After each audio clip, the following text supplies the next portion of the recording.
जय श्री कृष्णा। भगवान श्री कृष्ण अर्जुन से कहते हैं, हे पार्थ, हे भरतवंशियों में श्रेष्ठ अर्जुन, उत्तम कर्म करने वाला अर्थार्थी, आर्त, जिज्ञासु और ज्ञानी, ऐसे 4 प्रकार के भक्तजन मुझको भजते हैं।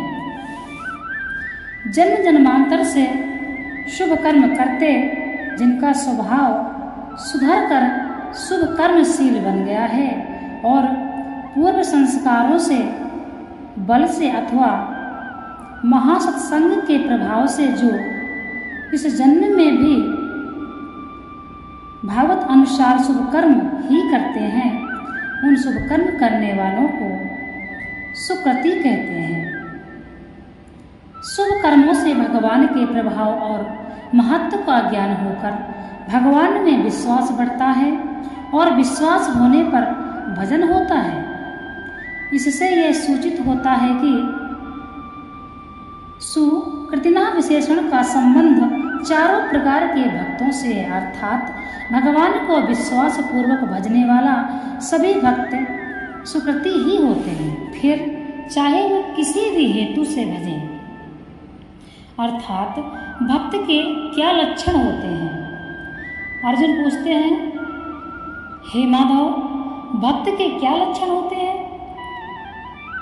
भगवान कहते हैं, स्त्री पुत्र धन मान बड़ाई प्रतिष्ठा और स्वर्ग सुख आदि इस लोक और परलोक के भोगों में से जिसके मन में एक की या बहुतों की कामना है, परंतु कामना की पूर्ति के लिए जो केवल भगवान पर ही निर्भर करता है और इसके लिए जो श्रद्धा और विश्वास के साथ भगवान का भजन करता है, वह अर्थार्थी भक्त है।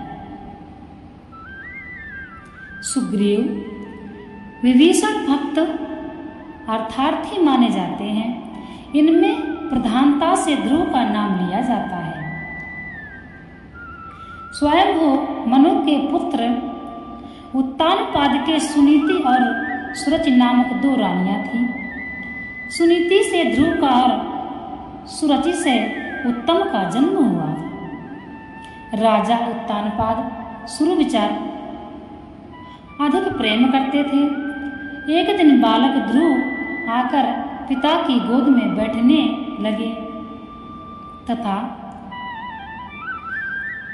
सुरचि ने कहा, तिरस्कार करके उसे उतार दिया और कहा, तू अभागा है, जो तेरा जन्म सुनीति के गर्भ से हुआ है। राज सिंहासन पर बैठना होता तो मेरे गर्भ से जन्म लेता। जा श्री हरि की आराधना कर, तभी तेरा मनोरथ सफल होगा। विमाता के भर्त्सनापूर्ण व्यवहार से उसे बड़ा दुख हुआ। वह रोता हुआ अपनी माँ सुनीति के पास गया और उससे सब हाल कह सुनाया। सुनीति ने कहा, बेटा, तेरी माता सुरुचि ने ठीक ही कहा है। भगवान की आराधना के बिना तेरा मनोरथ पूर्ण नहीं होगा। माता की यह बात सुनकर राज्य प्राप्ति के उद्देश्य से बालक ध्रुव भगवान का भजन करने के लिए घर से निकल पड़ा। रास्ते में नारद जी मिले। उन्होंने उसे लौटाने की चेष्टा की, राज्य दिलाने की बात कही, परंतु वह अपने निश्चय पर डटा ही रहा। तब उन्होंने उसे ओम नमो भगवते वासुदेवाय इस 12 अक्षर के मंत्र और चतुर्भुज भगवान विष्णु के ध्यान का उपदेश देकर आशीर्वाद दिया। ध्रुव यमुना जी के तट पर मधुवन में जाकर तप करने लगे। उन्हें तप से डिगाने के लिए नाना प्रकार के भय और लोभ के कारण सामने आए, परंतु वे अपने व्रत पर अटल रहे। तब भगवान ने उनकी एक निष्ठ भक्ति से प्रसन्न होकर उन्हें दर्शन दिया। देवर्षि नारद जी के द्वारा संवाद पाकर राजा उत्तानपाद अपने पुत्र उत्तम तथा दोनों रानियों के साथ उन्हें लिवाने चले गए। तपोमूर्ति ध्रुव उन्हें मार्ग में आते हुए मिले। राजा ने हथनी से उतरकर उनको गले लगा लिया। तदंतर बड़े उत्सव तथा समारोह के साथ हथनी पर चढ़ाकर उन्हें नगर में लाया गया। अंत में राजा ने ध्रुव को राज्य सौंपकर स्वयं वानप्रस्थ आश्रम ग्रहण किया। आर्त भक्त के क्या लक्षण हैं? यानी आर्त भक्त किसे कहते हैं?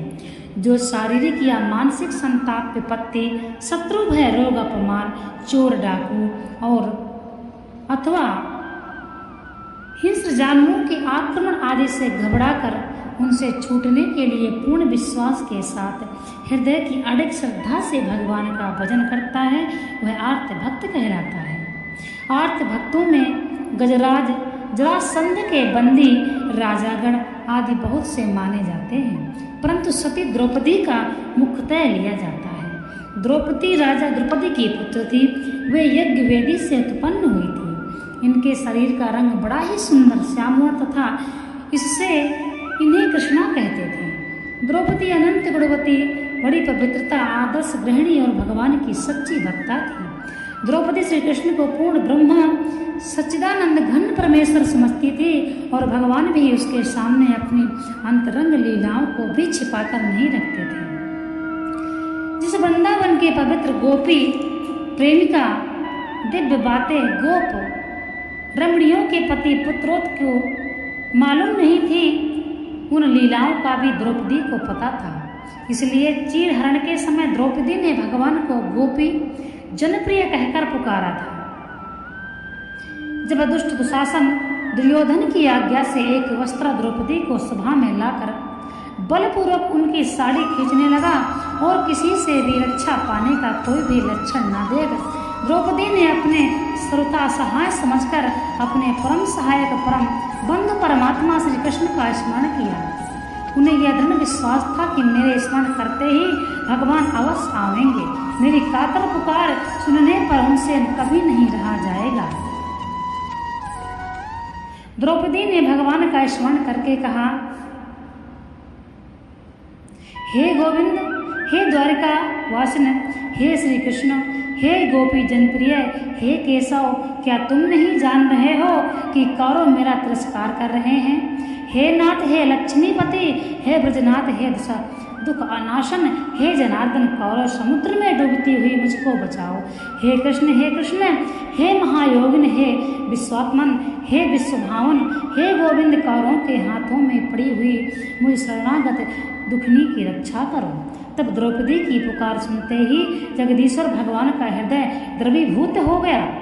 कृपालु भगवान कृपा वश हो सैया छोड़कर पैदल ही दौड़े। कौरवों की दानवी सभा में भगवान का वस्त्रावतार हो गया। द्रौपदी के एक वस्त्र से दूसरा और दूसरे से तीसरा इस प्रकार भिन्न भिन्न रंगों के वस्त्र निकलने लगे। वस्त्रों का वहां ढेर लग गया। ठीक समय पर प्रिय बंधु ने पहुंचकर अपनी द्रौपदी की लाज बचा ली। दुशासन थककर जमीन पर बैठ गया तथा धन, स्त्री, पुत्र, ग्रह आदि वस्तुओं की और रोग संकट आदि की परवाह न करके एकमात्र परमात्मा को तत्व से जानने की इच्छा ही जो एक निष्ठ होकर भगवान की भक्ति करता है, उस कल्याण कामी भक्त को जिज्ञासु कहते हैं।